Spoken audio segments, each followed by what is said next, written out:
말씀을 보겠습니다. 구약 성경 출애굽기 말씀입니다.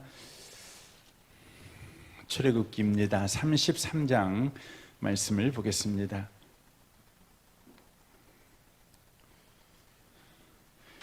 33장입니다. 18절 말씀부터 23절까지 말씀을 보겠습니다. 출애굽기 33장 18절에서 23절까지입니다. 기록된 말씀을 같은 목소리로 읽겠습니다. 모세가 이르되 원하건대 주의 영광을 내게 보이소서. 여호와께서 이르시되 내가 내 모든 선한 것을 내 앞으로 지나가게 하고 여호와 이름을 내 앞에 선포하리라. 나는 은혜 베풀 자에게 은혜를 베풀고 긍휼히 여길 자에게 긍휼을 베푸느니라. 또 이르시되 내가 내 얼굴을 보지 못하리니 나를 보고 살 자가 없음이니라. 여호와께서 또 이르시기를 보라 내 곁에 한 장소가 있으니 너는 그 반석 위에 서라. 내 영광이 지나갈 때 내가 너를 반석 틈에 두고 내가 지나가도록 내 손으로 너를 덮었다가 손을 거두리니 내가 내 등을 볼 것이요 얼굴은 보지 못하리라. 아멘. 아멘. 함께 예배하는 모든 분들 가운데 이 말씀의 축복이 함께 하시기를 주님의 이름으로 축원합니다. 하나님께서는 이스라엘의 금송아지 사건으로 인하여서 진노하십니다. 그러나 하나님은 모세가 3번에 걸쳐 하나님 앞에 기도할 때에 모세의 기도를 애면하지 아니하시고 모세의 기도를 응답해 주십니다. 그리하여 모세에게 가나안 땅을 약속하신 대로 차지하게 해주겠다 이렇게 약속을 해주십니다. 더 나아가 처음에는 함께하지 않겠다고 말씀하셨던 하나님께서 이제 함께 친히 동행하셔서 그곳까지 가게 하겠다 이렇게 약속까지 해줍니다. 이제 모세는 충분하게 하나님으로부터 응답을 받았고 약속을 받았다고 우리가 생각이 됩니다. 그런데도 오늘 본문에 보면 모세가 이런 기도를 하고 있습니다. 18절 보십시오. 모세가 이르되 원하건대 주의 영광을 내게 보이소서라고 기도하고 있습니다. 하나님이 충분히 약속하셨고 또 하나님께서 충분히 응답해 주셨는데 모세는 그것에 만족하지 않고 주의 영광을 내게 보여주십시오 하고 구하고 있습니다.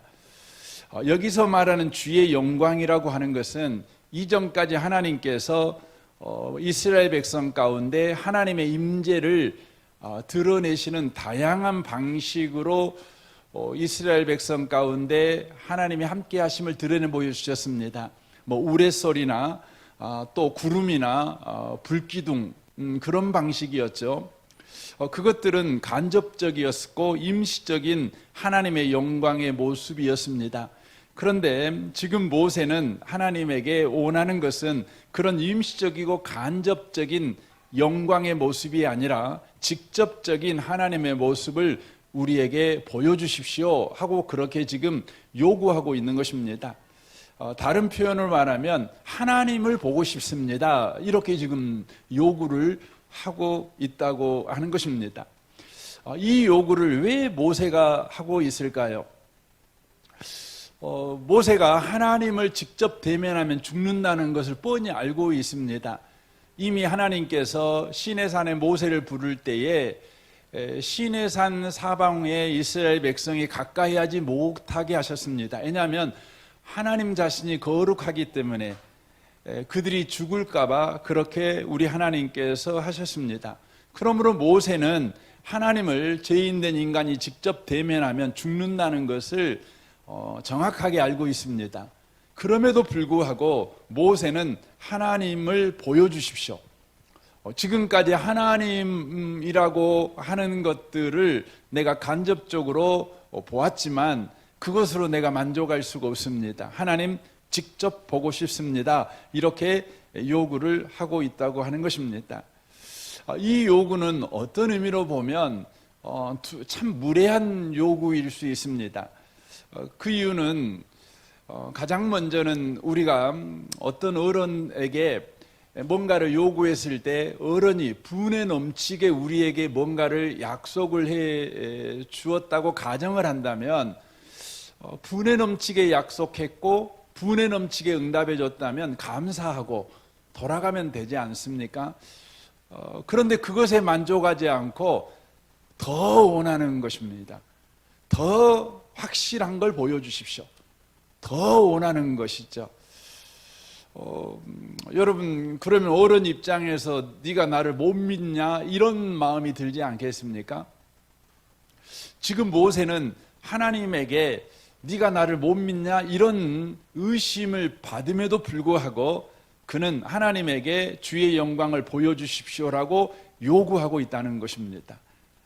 우리는 모세가 죽음을 담보하고 더 나아가 자신의 믿음 없음을 하나님이 오해할 만한 태도를 보이면서까지 하나님 주의 영광을 보여주십시오 이렇게 구하는 이유를 이해를 해야 됩니다. 모세가 왜 이렇게 했는가? 그것은 이스라엘 백성이 저지른 이 우상 숭배를 바르게 이해해야 합니다. 모세가 생각할 때 이스라엘이 저지른 하나님 앞에 저지른 우상 숭배는 그것은 도무지 용서받을 수 없는 죄였습니다. 그런데 하나님께서 너무나 쉽게 용서를 해주는 것입니다. 좀 매도 좀 때리고 야단도 좀 심하게 치고 또 하나님께서 삐져서 돌아보지도 않기를 몇 달간 그렇게 하시고, 그리고 나서 하나님께서 이스라엘 백성을 향해서 내가 용서하노라, 그러면 좀 이해가 되지 않습니까? 그런데 하나님께서 이스라엘 백성이 이렇게 우상 숭배를 했는데 하나님의 진노를 모세에게 그대로 가르쳐 주죠. 그때 모세가 즉시 하나님 앞에 나아가 기도하죠. 그때 하나님이 용서해 줍니다. 모세가 그 현장에 가가지고 그 정도는 안 되겠어 해서 또 하나님 앞에 기도하러 갑니다. 그랬더니 또 하나님께서 그래 그냥 용서를 해줘 버리는 것이죠. 그때마다 하나님이 용서해 줘 버리니까 이 모세의 마음에 우리가 저지른 죄가 너무너무 심각한데 이렇게 쉽게 용서를 받을 수 있는 것이 아닌데 혹시 하나님께서 이렇게 쉽게 용서를 해주는 데에는 딴 생각이 있는 거 아니야? 이런 생각이 들 수밖에 없는 것이에요. 그러니까 지금 모세는 하나님에게 가장 확실한 증표, 하나님께서 우리를 용서해 줬다는 증표를 보여주십시오. 지금 그렇게 요구하고 있는 것이라는 것이죠. 우리가 예를 들면 이런 거 아니겠습니까? 지금 이 우상 숭배한 것은 영적 간음하고 똑같은 것입니다. 한 남자가 좀 못난 남자가 있었는데 이 남자는 가정도 좀 어렵고 힘들었는데 동네에 사는 한 어렸을 때부터 친구인 여자가 그 남자아이를 좋아했어요. 그래서 집도 어렵고 그래서 학교도 갈 수 없는 그런 처지에 있는 그런 그 남자를 자신이 정성스럽게 뒷바라지를 해줬어요. 그래서 본인은 학교도 못 가고 그냥 돈 벌어가지고 그 남자 학교 갈 수 있도록 뒷바라지 해주고 또 남자가 세상에서 출세할 수 있도록 뒷바라지를 다 해줬다고요. 그리고 이제 결혼을 해서 이제 어느 정도 사회적 지위를 가지고 또 경제적 여유를 가지고 사는 집안이 되었다는 것이죠. 그런데 어느 날 이 남자가 바람을 피는 겁니다. 그리고는 여자에게 선언하는 것이죠. 나 당신하고 도저히 답답해서 더 이상 살 수가 없다고. 내가 최근에 좋아하는 여자가 생겼는데 나 그 여자하고 살 거라고. 그래가지고요, 지금까지 일궈놨던 모든 재산을 가지고 딴 여자한테 가버린 겁니다. 이 여자는 하루아침에 남편도 잃고 모든 재산을 잃고 새빵살이 하는 신세가 돼버린 것입니다. 그런데 이 남자가 그 여자하고 살다가 큰 교통사고를 당했습니다. 죽을 위기에 처해인 거죠. 이 소식을 듣고 이 부인이 찾아와 가지고 또 정성스럽게 또 간호를 해줬습니다. 그때서 이 남자가 정신을 차렸어요. 그래가지고 나에게는 이 여자밖에 없구나. 그래가지고 이 여자에게 돌아가는 것이죠. 돌아가면서 손이 발이 되도록 용서를 비는 거죠. 잘못했다고, 제발 용서해달라고, 내가 미쳤나 보다고. 그때 아내가 너무나 손쉽게요 용서를 해주는 겁니다. 너무나 손쉽게. 좀 바가지도 굽고 눈물바람도 좀 하고 자기를 박대도 좀 하고 이렇게 용서를 해주면 자기가 죄진 것에 대해서 완전히 풀리지는 않지만 그래도 좀 뭔가 좀 한 것 같아서 좀 용서를 받으면 그래도 좀 나을 텐데, 본인이 그냥 용서를 빌었다고 냉큼 용서를 해주는 겁니다. 2번이고 3번이고 용서를 빌 때마다 냉큼 용서를 해주는 것이죠. 여러분, 그런 용서를 받은 남편이 속 편하겠습니까? 절대 평할 리가 없겠습니다. 제가 그런 경험이 없어가지고 얼마나 속 편할란 거 모르겠지만 편할 수가 없을 것 같아요. 지금 모세의 심정이 그런 심정인 거예요. 너무나 손쉽게 용서를 해주는 거예요. 너무나 손쉽게 은혜를 베풀어 줘 버리는 것이죠, 하나님께서. 그러니까 하나님이 베푸신 은혜와 용서가 모세에게는 더 근심과 걱정이 되는 거예요. 이게 정말 용서일까? 이게 정말 우리에게 은혜일까? 그러니까 모세가 하나님에게 요구하는 게 뭐냐면 하나님의 영광을 보여주십시오. 그렇게 구하는 것입니다. 이것은 모세가 자신과 이스라엘 백성이 저지른 죄가 얼마나 심각한지를 철저하게 깨달은 결과에서 나오는 것입니다. 자신의 죄는 용서하노라 해서 용서될 만한 죄가 아니라는 거예요. 2번, 3번 용서 좀 빌어가지고 용서를 받을 정도로 그냥 넘어갈 수 있는 죄가 아니라는 거예요. 이것은 너무 심각해서 하나님께서 매를 때리고 없이 여기고 무시하고 그렇게 수년 동안 우리를 천시 여겨도 되는 그런 막중한 죄를 저질렀다는 것에 대한 인식이 모세에게 있었다는 거죠. 그래서 하나님의 영광을 구하는 것이죠.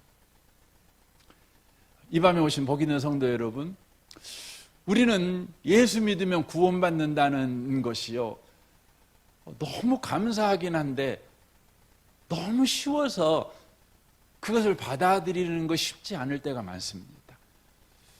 여러분, 우리가 지은 죄가 소위 지옥 갈 죄 아닙니까? 지옥이라는 것이 3일간 밥 굶는 것과 비교가 되겠습니까? 이 땅에 70년, 80년 살면서 저기 그 섬에 끌려가 가지고 소금 노예로 사는 거하고 비교가 되겠습니까? 그럼 비교가 안 되는 겁니다. 시리아라는 그 나라의 전쟁터에서 전쟁 고아가 되어서 그렇게 살아가는 거하고 지옥에 가는 거하고 이건 비교가 되겠습니까?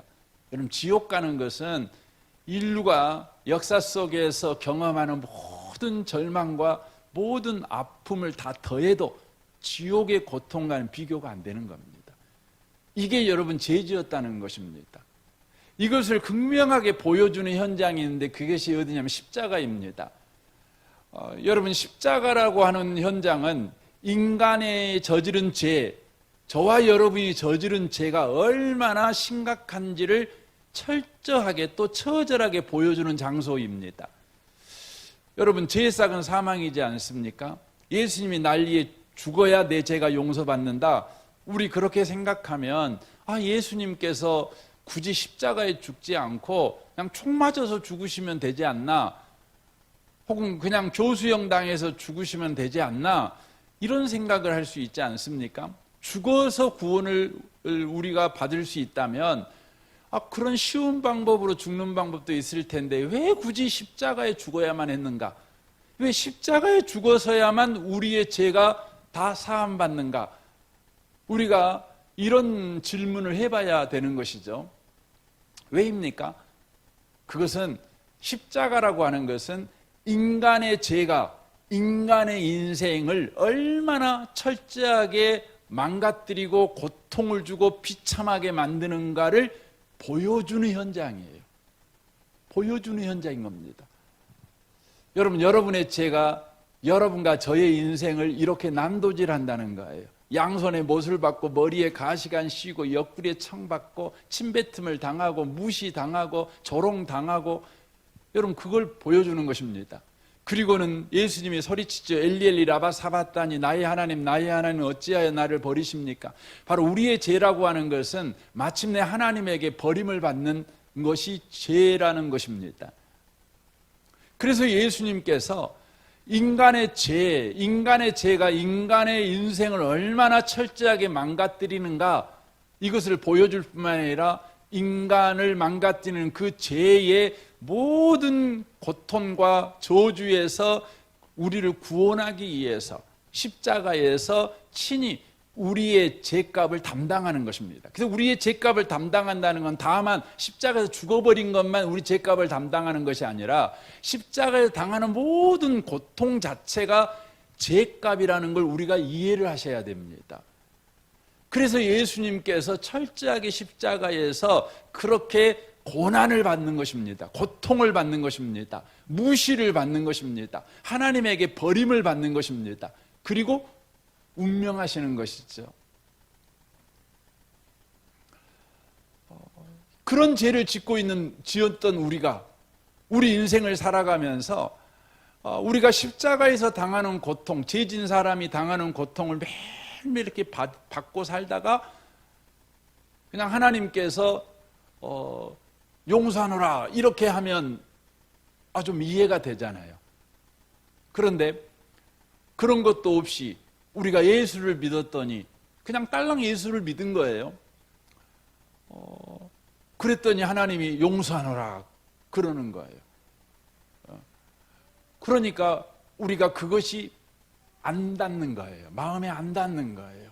그래서 예수 믿었다는 것이 감격이 안 되는 거예요. 안도가 안 되는 겁니다. 안심이 안 되는 겁니다. 예수 믿었다는 것이 내 남은 인생에 여러분 강력한 이제 구원의 감격 속에서 하나님의 은혜를 누리며 산다고 하는 그런 기대와 소망이 안 생기는 것입니다. 다만 예수를 믿고 난 이후에 우리가 그냥 교회 다닐 뿐이에요. 그래서 어떤 분들은 교회 다니는 게 뭡니까? 이제 예수 믿고 난 다음에 그 속죄함의 은총, 속죄함의 참된 안심을 갖지 못하고 예수 믿어서 속죄를 받았다. 그건 그거고 이제 내가 교회 생활하면서 신앙생활하면서 열심히 헌신하고 내가 열심히 고행하고 열심히 내가 뭔가 기여를 해서 정말 주님에게 내가 죄 용서함을 받아야지, 이런 형태의 신앙생활을 하시는 분들이 있다는 거예요. 사랑하는 성도 여러분, 저와 여러분은 예수 믿으면 충분한 사람입니다. 예수 믿으면 저와 여러분의 바로 모든 죄는 동의서에서 먼 것 같이 완전히 해결됐다는 것입니다.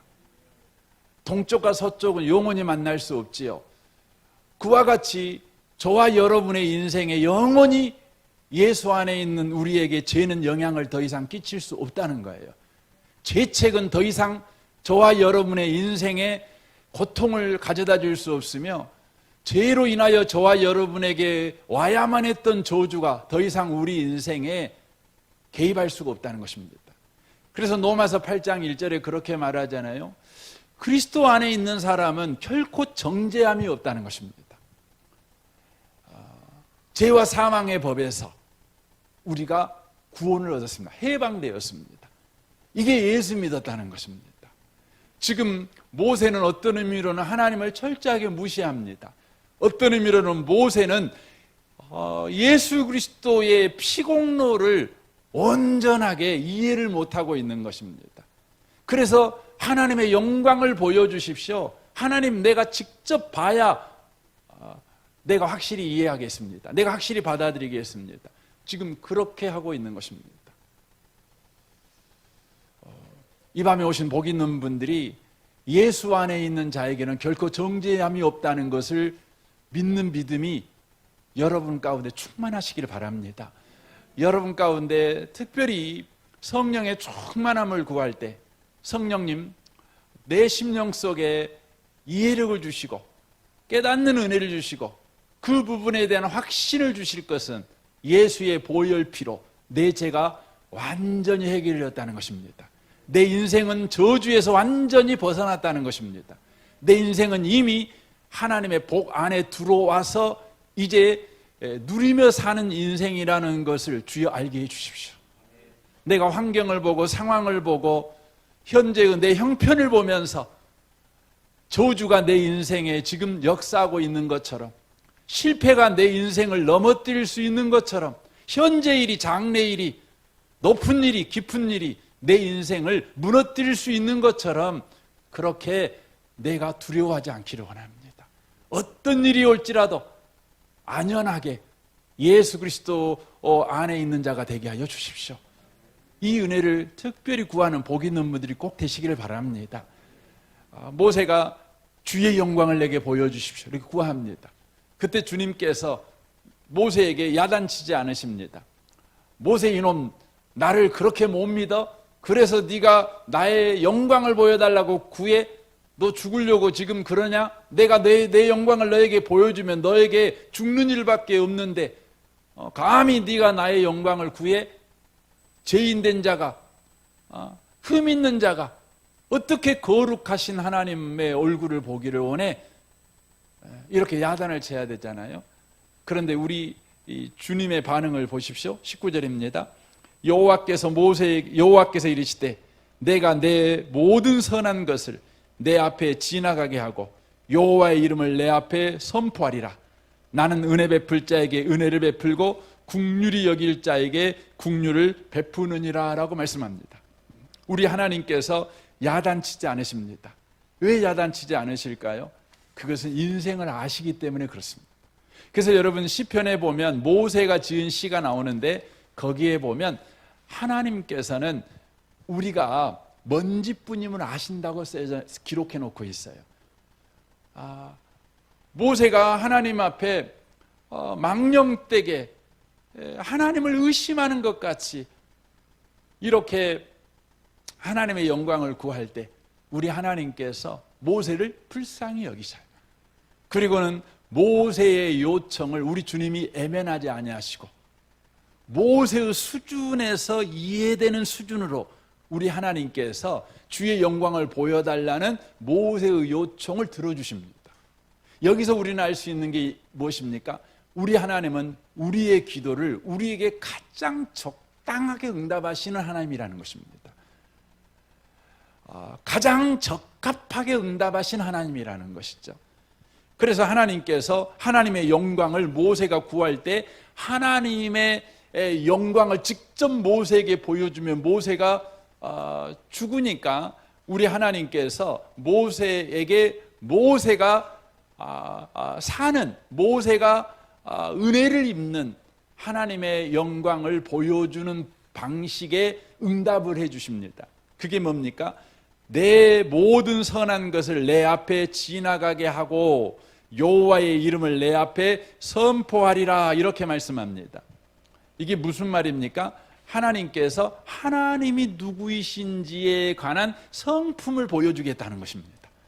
하나님이 어떤 일을 하는가를 보여주겠다는 겁니다.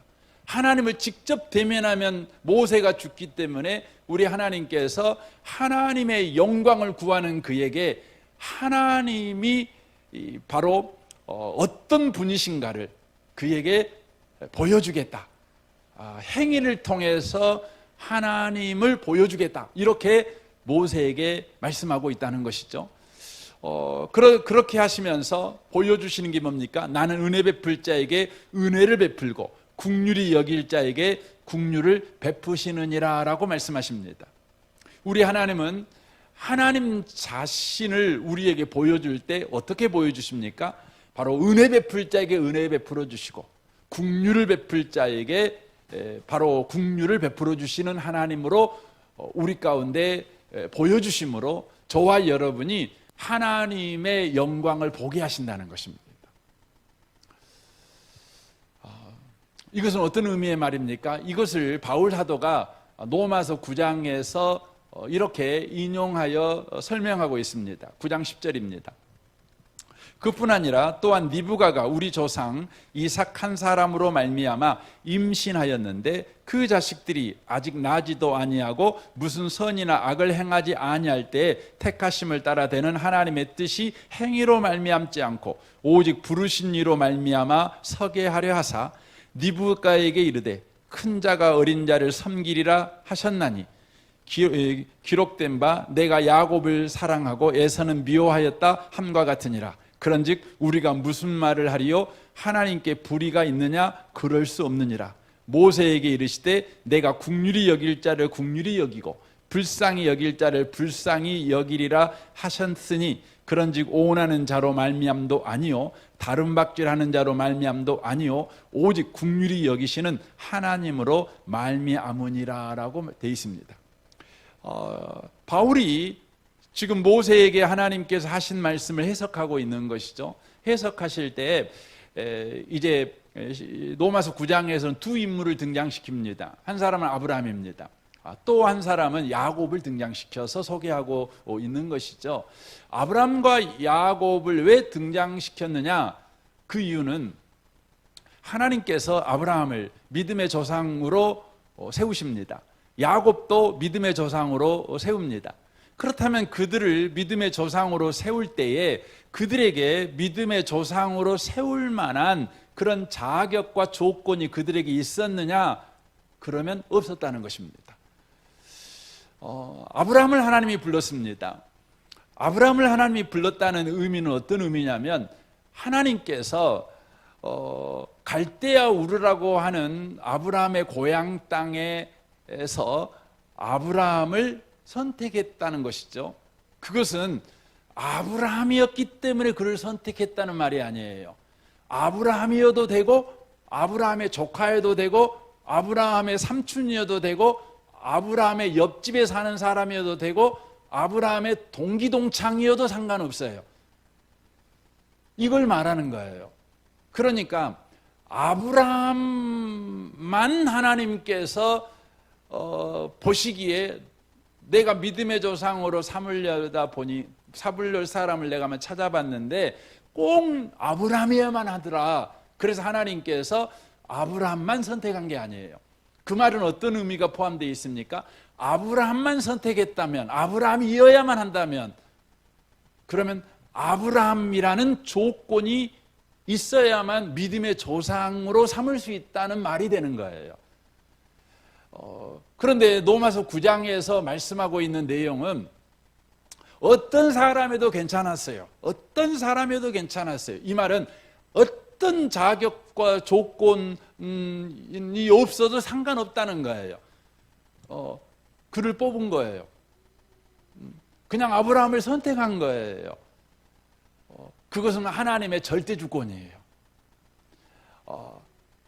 아브라함이 믿음의 조상이 된 것은 아브라함에게는 아무 조건이 없다는 거예요.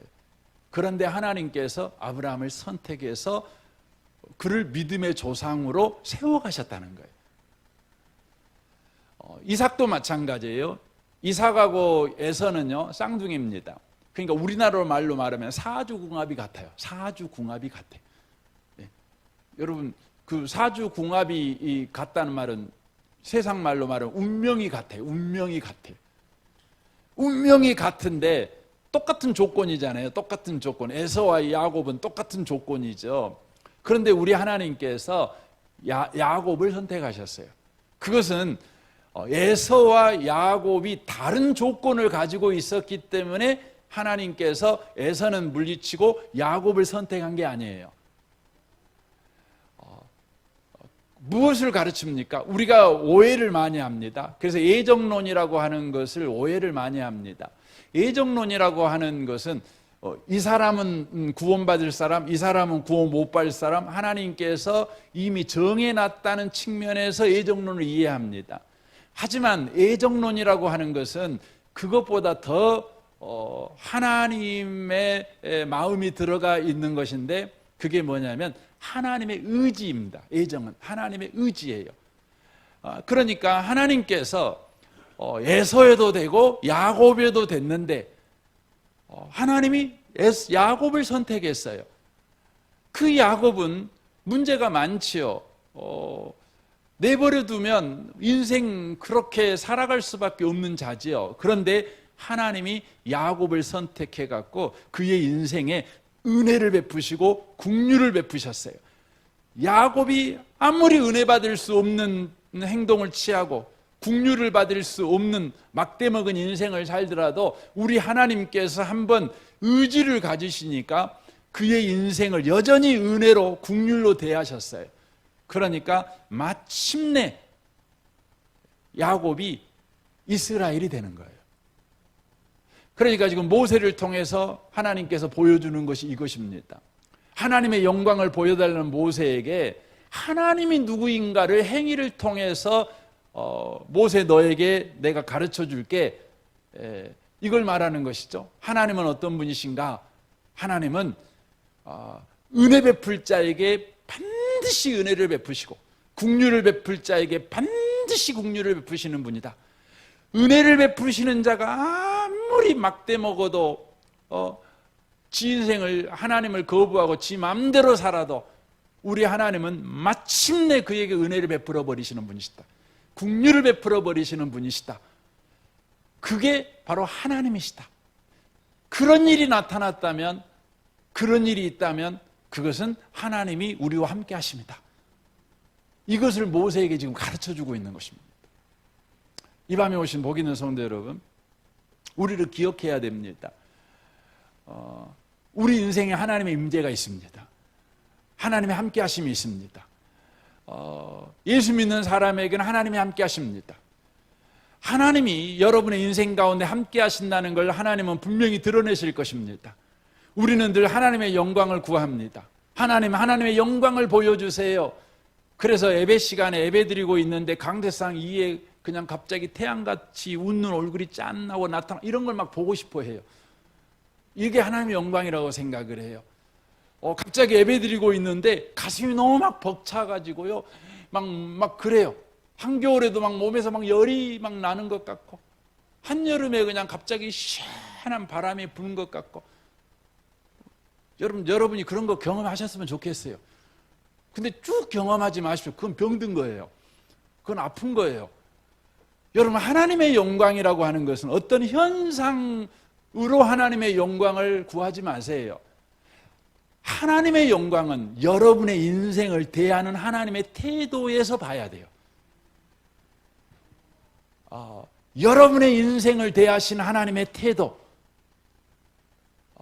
하나님은 여러분을 선택하시고 예수 믿게 하시고 구원받은 백성이 되게 하셨죠. 우리 주님은 계속해서 여러분의 인생을 은혜 베풀 자에게 은혜 베풀어 주시는 태도, 긍휼을 베풀 자에게 긍휼을 베풀어 주시는 태도를 계속 보여주셔요. 이것을 통해서 저와 여러분이 하나님의 임재, 하나님의 영광이 나와 함께하고 있는 인생을 내가 살고 있구나, 이걸 저와 여러분이 확인하는 거예요. 그래서 여러분, 이 밤에 이 부분에 대해서 잘 모르겠거들랑 주님께 은혜를 구하세요. 주님, 제게 은혜를 주셔서 주님께서 내 인생을 어떤 태도로 지금 대하고 있는지를 내가 알기를 원합니다. 내 인생을 주님 보게 해 주십시오. 내 인생에 행하시는 하나님을 내가 알게 해주십시오. 성경을 볼 때에 하나님께서 내 인생을 이렇게 대하고 있구나, 이걸 깨닫는 은혜를 내게 주십시오. 마지막 세대가 되니까요, 더 많은 성도들이 뭔가 특이한 신앙의 경험을 요구합니다. 경험을 원합니다. 그래서 뭔가 짜릿하고 뭔가 흥분되고 뭔가 막 뒤집어지고 엎어지고 이런 어떤 신앙 경험을 요구합니다. 여러분, 마지막 때가 되면 마귀가 자기 때가 얼마 남지 않았다고 생각해서 믿는 자를 한 명이라도 더 유혹하려고요. 여러분, 마귀가 쓰는 방식이 뭐냐면 현상으로 우리를 유혹합니다. 그래서 여러분, 저는 은혜복음교회 성도들이요, 현상을 막 추구하지 않았으면 좋겠어요. 저와 여러분이 여러분의 인생을 대하신 하나님의 태도, 하나님의 일하심을 계속해서 주목해서 그걸 깨닫는 은혜, 그것을 발견하고 또 그것을 알아가는 은혜가 여러분과 저에게 꼭 있었으면 좋겠습니다. 그래서 여러분, 다윗이라는 사람의 인생에서 우리가 골리앗을 이긴 그런 그 기가 막힌 그런 그 일도 있잖아요. 그런데요, 다윗이 인생을 다 살고 나서 기록한 것이 있는데 그게 시편, 많은 시편입니다. 시편은 모세의 늙음막하게 모세가 자기 인생을 뒤돌아보면서 지은 시입니다. 그 시들의 내용은 다 어떤 내용이냐면 자기 인생 가운데 하나님께서 어떤 태도로 자기 인생을 대해 주셨는가를 고백하고 있는 겁니다. 여러분, 이게 위대한 신앙입니다. 이게 바로 하나님께서 원하시는 하나님과 인격적인 관계, 하나님과 풍성한 관계의 신앙생활이라는 것입니다.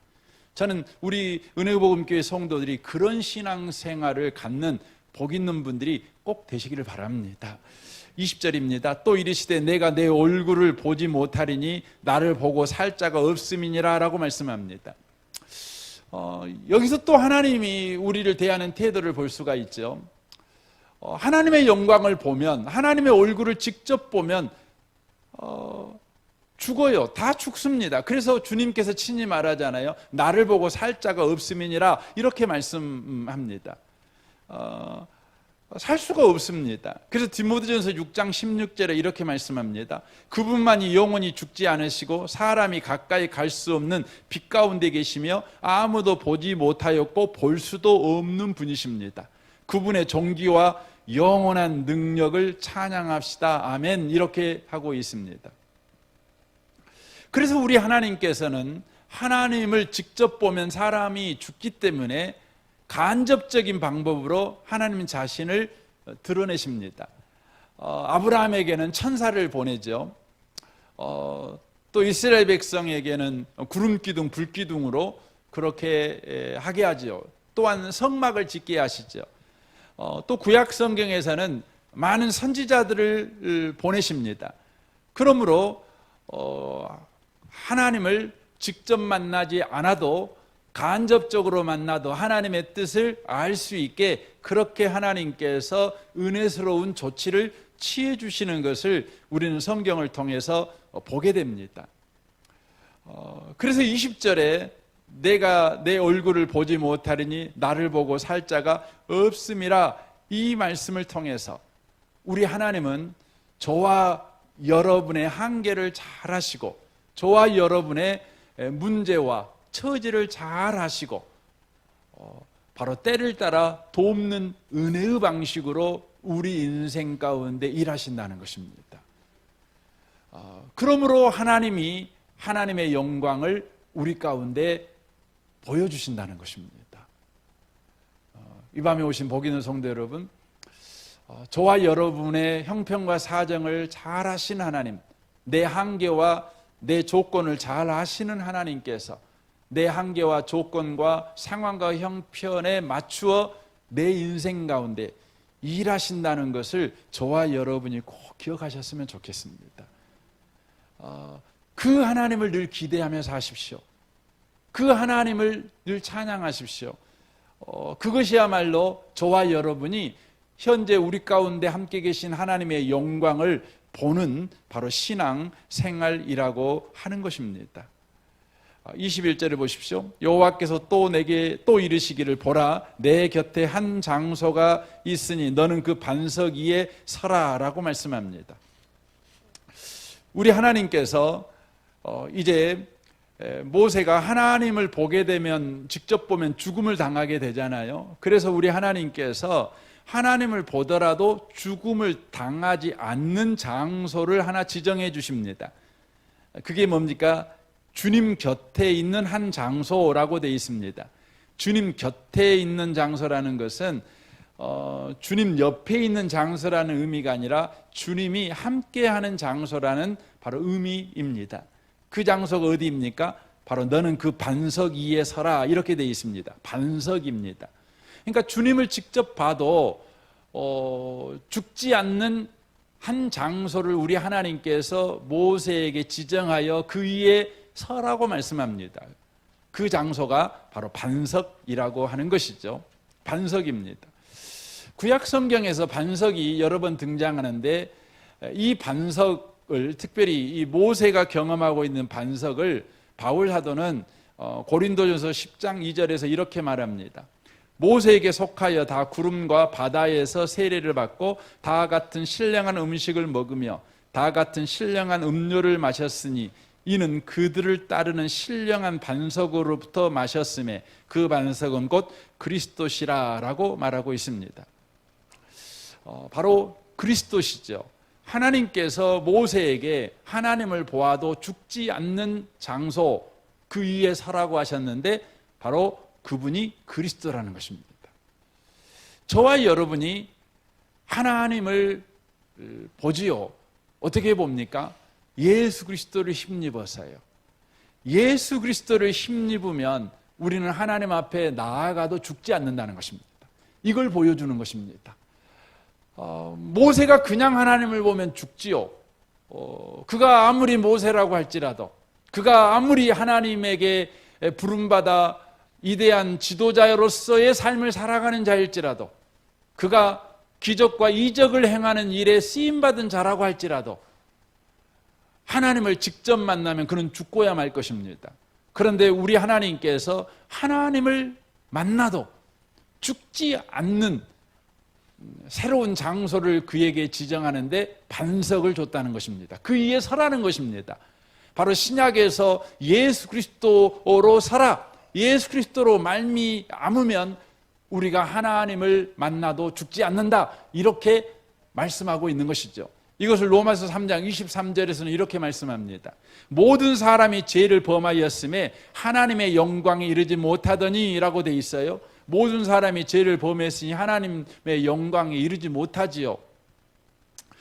그런데 그리스도 예수 안에 있는 성령으로 말미암아 하나님의 은혜로 값없이 의롭다 하심을 받은 자 되었느니라. 이 예수를 하나님이 그의 피로써 믿음으로 말미암은 화목 제물로 세우셨으니 이는 하나님께서 길이 참으시는 중에 전에 지은 죄를 간과하심으로 자기의 의로우심을 나타내려 하려 하셨음이니 곧 이때에 자기 의로움을 심을 나타내사 자기도 의로우시며 또한 예수 믿는 자를 의롭다 하려 하심이라 라고 말씀합니다. 예수님께서 하나님과 우리 사이에 화목제물이 되어주셨습니다.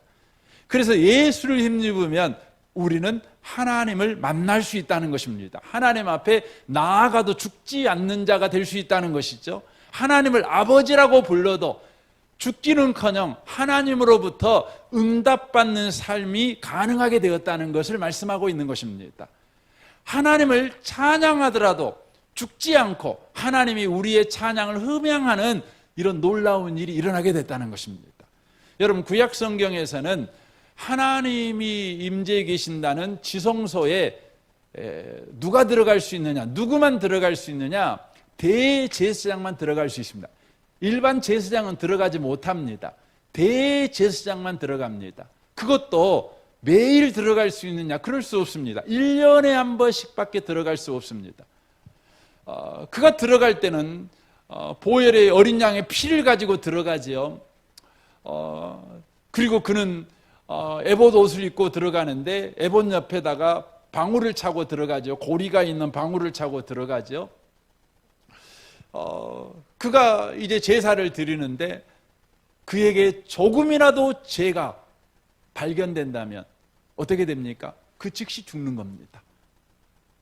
여러분, 대제사장이 지성소에 들어가면서 하나님을 해코지하려고 들어가겠습니까? 하나님 욕하려고 들어가겠습니까? 하나님에게 찬양하고 경배하려고 들어가는 거 아니겠습니까? 그런데요, 그에게 하나님이 받으실 만한 바로 모습이 보이면 찬양하다가 바로 죽는 거예요. 죽는 겁니다. 여러분, 우리가 찬양한다는 것은요, 우리가 찬양하면 좋잖아요. 하나님도 좋아하시죠. 아니에요, 여러분. 예수 이름으로 하지 않는 찬양은 여러분 하나님 음행할 수가 없어요. 그 찬양하다가 사람이 죽는 겁니다. 기도하다가 죽는 겁니다. 그래서 여러분, 성경에 우리 사도행전에 보면 그렇게 은혜스러운 초대교회에 사도행전 5장에 끔찍한 일이 벌어지지 않습니까? 헌금하다가 죽는 일이 벌어져요. 여러분, 헌금하는 일이 얼마나 귀한 일입니까?